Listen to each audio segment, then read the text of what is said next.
Hello Cardfighters, welcome back to Vanguard Central Academy. Last time we talked about the ride phase and the main phase. This time we're going to be talking about the battle phase, where a lot of the meat and a lot of the cool stuff from Vanguard really starts happening after you've set up with all those effects during the main phase. So we've set up a practice field just to kind of show how the battle phase works. We got a little hand that's going to come in handy later.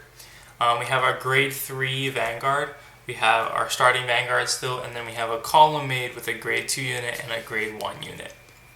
So pretending it's our turn, we're going to start off by being able to choose any unit of ours to attack with. So we can either choose our grade 2 unit or we can choose our grade 3 unit to start with. So just for this example, we're going to start with our grade 2 unit. He can attack any of your opponent's units for that 10,000. And if you would like to, you can go ahead and use this effect. The grade 1, if you remember, they have the boost effect, so you can boost up your other attack, adding their power together, so you get a whopping 18,000 on the attack there. Now, it's important to note that if you attack your opponent's Vanguard, you're going to be able to do damage to them, which is going to go right into the damage zone over there.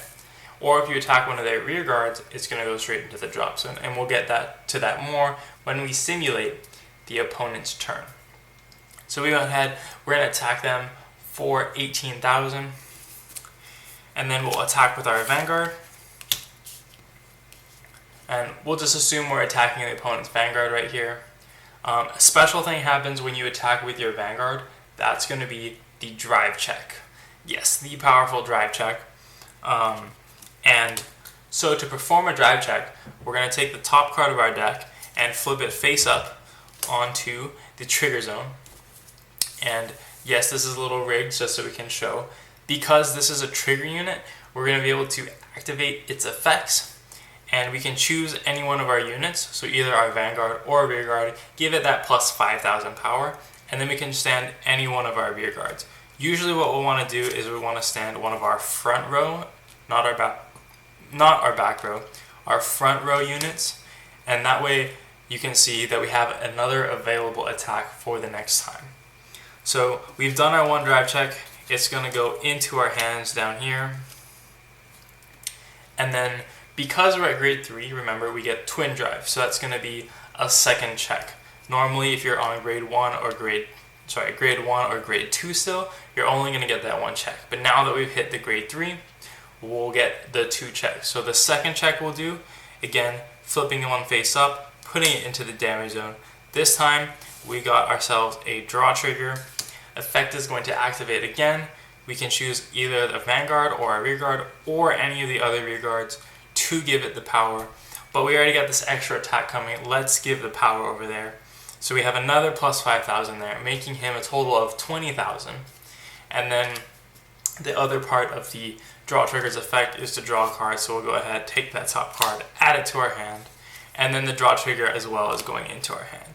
So you can see how drive checks are really powerful, and when you get into starting to stride, then you'll be able to do even a third drive check from the top of your deck, possibly getting more triggers and more power to your rear guards. So now that we have a standing unit again, we can attack for 20,000. Because of the 2 triggers, and it's important to remember where you put the triggers on what units and how all the effects work out. And that can be tricky if you're just learning, so make sure to pay attention to that kind of stuff. And now all our units are at rest, specifically all our front row units are at rest. We cannot make any more attacks. So that means our turn is done and we pass it over to our opponent. And so they're going to go through the ride phase we talked about, the main phase we talked about, and then they're going to get to their battle phase. So in their battle phase, they can do a couple things. So we'll pretend that they attack. They're going to do the same thing that we did. They're going to swing with the 18,000 column from their rear guard. They're going to swing with a 16,000 column from their Vanguard. They're going to hit the stand and then they might hit the stand and the draw, and then we'll get to stand, then they'll stand their rear guard and get an extra attack there too, right? So our hand is going to be useful. Look at all that shield I magically pulled out of the deck. That's going to help us guard our opponent's attacks. And so we'll explain how that works when they're attacking. So let's first pretend they're attacking here for 18,000 to our Vanguard. So what we can go ahead and do is we'll use one of our stand triggers here that has the 10,000 shield. We'll go ahead and place that on our Guardian Circle. That lets our opponent know we're going to guard his 18,000 attack to our Vanguard, which is at 11,000, with this 10,000 shield. So now we've gone to 21,000 defensive power versus the opponent's 18,000 power. So obviously our defensive power is higher, so we're going to get the win there. And once we've guarded, the cards will go to the drop zone. So that's the basics of guarding. We can place cards from our hand to the Guardian Circle to guard our opponent's attacks. So now we're going to pretend they're attacking with their 16,000 Vanguard to our 11,000 Vanguard. Now, this is where the game gets really exciting because guarding happens before the drive checks.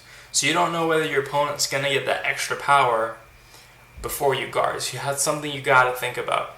You got to make sure you're okay. So there's a 16 power. So let's first look at our draw trigger. Say we want to use our draw trigger to guard. We've added up, now we're also 16,000 power versus our opponent. Now, one rule about Vanguard is the attacker always wins ties. So even though we're both at 16,000 power, he's still going to be able to hit me. I haven't really done anything yet, right? So the next thing I can do is remembering our grade 2 ability is the intercept ability. So I can take this guy from the front row and go ahead and move him onto the Guardian Circle rather than calling a card from my hand. And that's really useful because we might want to call new units out to our front row the next turn. Maybe this guy could only have an effect when he comes into play. So we're going to open it up. We can maybe use more of our effects the next turn. So now let's go ahead and look. We will think, okay, well I've got 10,000 total shield here, and my Vanguard is at 11,000, so that's a total of 21,000 defense to my opponent's 16,000. So you might think, oh sweet, I'm winning, we're good, we don't have to guard anymore. But you have to remember triggers.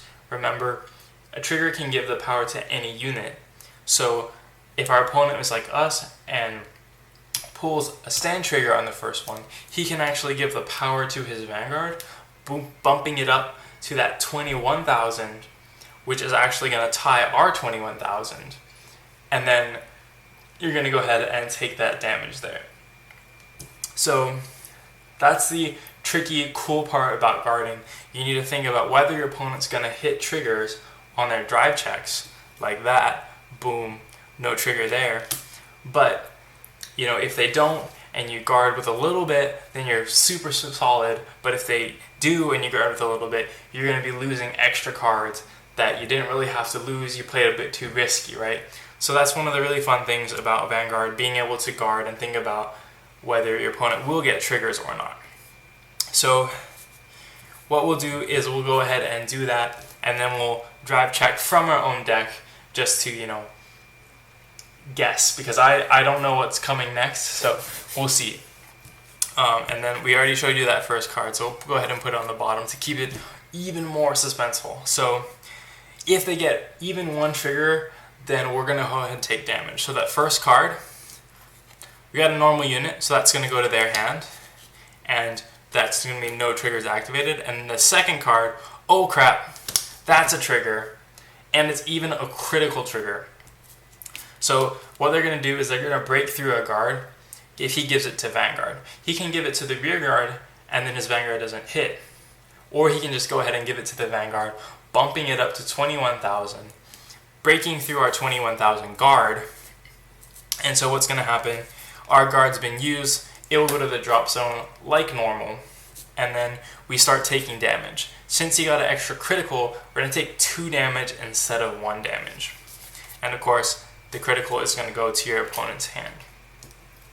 So when we take damage, that's the next thing we need to think about. When we take damage, we do what's called a damage check. It's kind of like a drive check, but instead of putting the card in your hand, it's going to go straight to the damage zone over here. So the camera's not quite picking up everything up, so we're going to be doing a little moving. Do the first damage check. Okay, that's an effect. So what we get when we hit a damage trigger, all the effects, just like normal, just like if you're doing a drive check, they apply. So we can give a critical to a unit. We'll just go ahead and give it to Vanguard. Critical doesn't matter on your opponent's turn because you're not going to be able to hit your opponent on their turn, right? Critical is kind of useless. But that plus 5,000 power is going to be extremely useful. We can give that to Vanguard, or we could give it to Rearguard, but that doesn't quite make sense because they might have more attacks. If we give it to Vanguard, we'll buff up our Vanguard to 16,000 defense automatically, and that will help us guard the rest of the opponent's attacks. And then we'll go ahead and take our second damage. Boom, no triggers there, so it's just going to go straight into the damage zone with our critical trigger. So now we'll pretend again that they have another attack that's at 20,000. But we've got our trigger, you remember, so our Vanguard's already at 16,000. So that means we only need a 5,000 shield to guard their attack, right? So, because then we'd be at 21,000 versus their 20,000. So that's why these defensive triggers, when you take a damage check and you get a trigger, they can be really good for saving your skin if your opponent's got a lot of attacks swinging at you, like pa pa pa pa. But unfortunately, we look at our hand again, and we only have 10,000 shields. But that doesn't stop us from guarding. You don't have to guard with just the minimum. We can do what's over-guarding, it's commonly called. We can use that 10,000 shield stand trigger we have, go ahead, place it on the Guardian Circle. So now we're at a total of 26,000 defense, which is way more than the 21,000 minimum defense we needed to be, but that's okay. We're still guarding the attack. At the end, it's going to go ahead and go into the drop zone. So that's really the basic of combat. Alright, we're back. Camera died. We're back with a different shirt.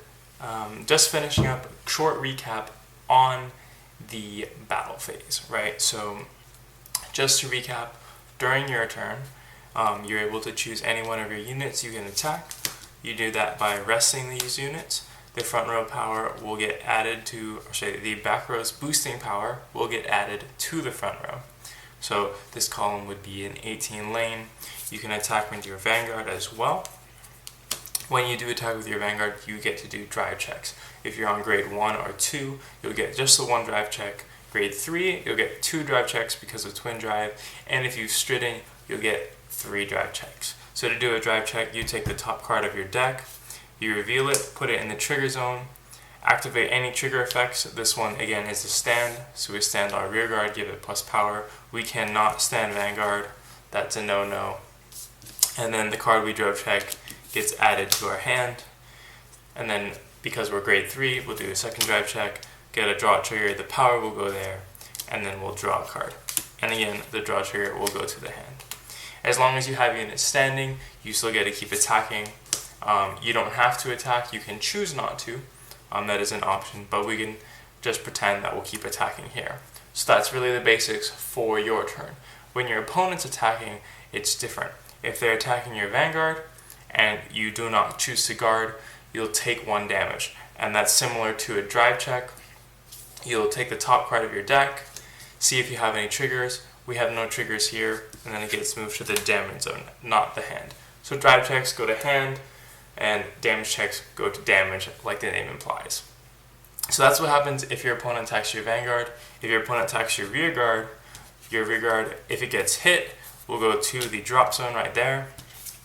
And when your opponent attacks you, you have the option to guard by placing the card and using their shield value in the Guardian Circle right there. So that's a 5,000 guard, which will get added to whatever unit is being attacked. So if they're attacking the rear guard, we'll have a 15,000 defense, and if we're attacking the Vanguard, we'll have a 16,000 defense.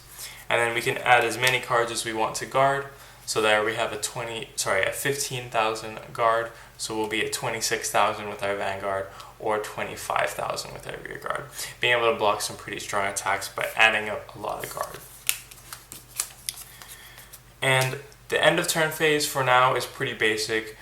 For no abilities, it's just as long as all your cards are rested, you have no more attacks, or you choose to make no more attacks, that's it, turn is done, and your opponent goes, he will stand any rested units, and he will draw, like so. Draw one, put it into hand. Thanks for watching Card Fighters. That is the end of the newcomer series. We've gone over the cards and deck construction. We've gone over how to set up a game, how you win and lose the game, and the different phases of each turn, finally ending with this video for battle phase and end phase. Now there's a little bit of like homework, so to speak, just to help you get a feel for the game, and that's what I would recommend is playing 3 to 5 games, however you feel comfortable with, just like we've learned with no abilities so far. That's going to get you used to kind of the mechanics of being able to intercept or guard or do drive checks. So there's a lot going on in the little fundamentals of the game. So playing a couple games without using any skills, without making it overwhelming, is a really good way to get a hang of things. And then once you get a hang of things, we'll start adding in skills, and we'll talk about those more in, I think, the beginner series of how to play Vanguard. So thanks again for watching. If you want to help support the channel, head over to patreon.com/VC Academy and become a Patreon. Make sure to hit that subscribe button to keep getting some more content, and keep on learning, keep on having fun, and I'll see you in another video.